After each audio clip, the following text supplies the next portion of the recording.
श्री परमात्मने नमः। अथाष्टादशोऽध्यायः। श्लोक 13 से 18। पंचैतानि महाबाहो कारणानि निबोध मे। सांख्ये कृतान्ते प्रोक्तानि सिद्धये सर्वकर्मणाम्। हे महाबाहो, संपूर्ण कर्मों की सिद्धि के लिए 5 कारण सांख्य सिद्धांत में कहे गए हैं। उन्हें तो मुझसे भली प्रकार जान। अधिष्ठानं तथा कर्ता करणं च पृथग्विधम्। विविधाश्च पृथक् चेष्टा दैवं चैवात्र पंचमम्। इस विषय में कर्ता अर्थात यह मन, पृथक पृथक कर्म अर्थात जिनके द्वारा किया जाता है। यदि शुभ पार लगता है तो विवेक, वैराग्य, सम, दम, त्याग, अनवर्त चिंतन की प्रवृत्तियां इत्यादि करण होंगे। यदि अशुभ पार लगता है तो काम, क्रोध, राग, द्वेष, लिप्सा इत्यादि करण होंगे। इनके द्वारा प्रेरित होंगे। नाना प्रकार की न्यारी न्यारी चेष्टाएं अर्थात अनंत इच्छाएं। आधार अर्थात साधन। जिस इच्छा के साथ साधन मिला वही इच्छा पूरी होने लगती है।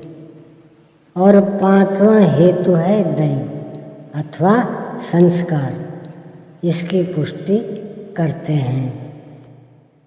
शरीर वांग मनोभिर्यत् कर्म प्रारभते नरः। न्यायं वा विपरीतं वा पंचैते तस्य हेतवः। मनुष्य मन, वाणी और शरीर से शास्त्र के अनुसार अथवा विपरीत जो कुछ कर्म आरंभ करता है उसके ये 5 ही कारण हैं। परंतु ऐसा होने पर भी तत्रैवं सति कर्तारम् आत्मानं केवलं तु यः पश्यत् यः कृतबुद्धित्वान्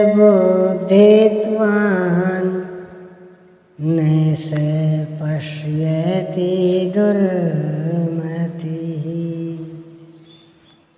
जो पुरुष अशुद्ध बुद्धि के कारण उस विषय में केवल स्वरूप आत्मा को कर्ता देखता है वह दुर्बुद्धि यथार्थ नहीं देखता अर्थात भगवान नहीं करते। इस प्रश्न पर योगेश्वर श्री कृष्ण ने दूसरी बार बल दिया। अध्याय 5 में उन्होंने कहा कि वह प्रभु न करता है न कराता है और नए क्रिया के संयोग को जोड़ता है। तो लोग कहते क्यों हैं? मोह से लोगों की बुद्धि आवृत है, इसलिए कुछ भी कह सकते हैं। यहाँ भी कहते हैं कर्म होने में 5 कारण हैं। उसके बावजूद भी जो केवल्य स्वरूप परमात्मा को कर्ता देखता है वह मूढ़ बुद्धि अर्थात दुर्बुद्धि यथार्थ नहीं देखता अर्थात भगवान नहीं करते। जबकि अर्जुन के लिए वे ताल ठोक कर खड़े हो जाते हैं। निमित्त मात्रम भव की करता धरता तो मैं हूँ, तू निमित्त बनकर खड़ा भर रहे। अंततः वे महापुरुष कहना क्या चाहते हैं? वस्तुतः भगवान और प्रकृति के बीच एक आकर्षण रेखा है। जब तक साधक प्रकृति की सीमा में है, भगवान नहीं करते। बहुत समीप रहकर भी दृष्टा रूप में ही रहते हैं। अनन्य भाव से इष्ट को पकड़ने पर वे हृदय देश से संचालक बन जाते हैं। साधक प्रकृति की आकर्षण सीमा से निकलकर उनके क्षेत्र में आ जाता है। ऐसे अनुरागी के लिए वे ताड़ ठोकर सदैव खड़े रहते हैं। केवल उसी के लिए भगवान करते हैं। अतः चिंतन करें। प्रश्न पूरा हुआ। आगे देखें। यस्ये नाहंकृतो भावो बुद्धिर्यस्येन लेप्यते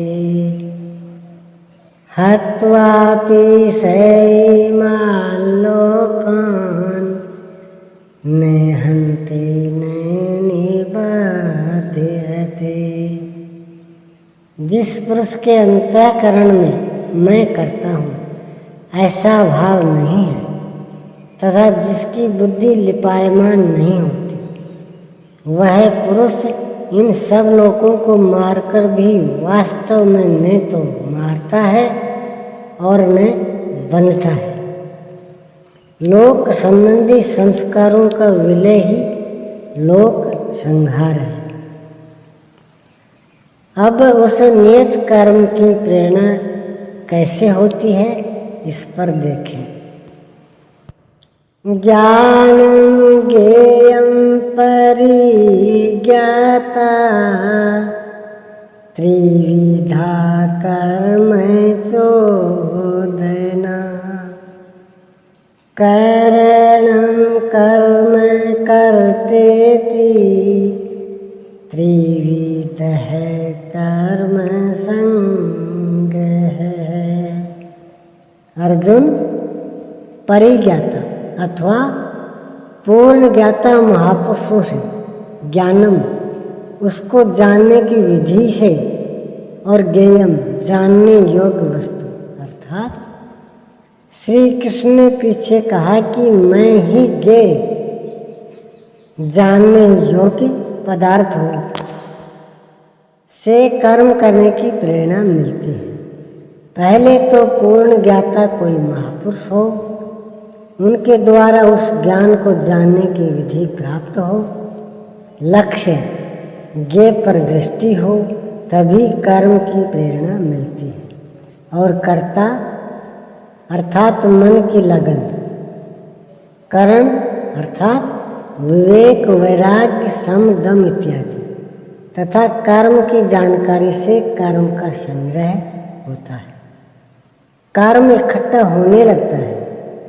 पीछे कहा गया कि प्राप्ति के पश्चात उस पुरुष का कर्म किए जाने से कोई प्रयोजन नहीं होता और न छोड़ने से हानि ही होती है। फिर भी लोक संग्रह अर्थात पीछे वालों के हृदय में कल्याणकारी साधनों के संग्रह के लिए वह कर्म बरता है। कर्ता, करण और कर्म के द्वारा इनका संग्रह होता है। ज्ञान, कर्म और कर्ता के भी तीन तीन भेद हैं। ओम श्री सद्गुरुदेव भगवान की जय।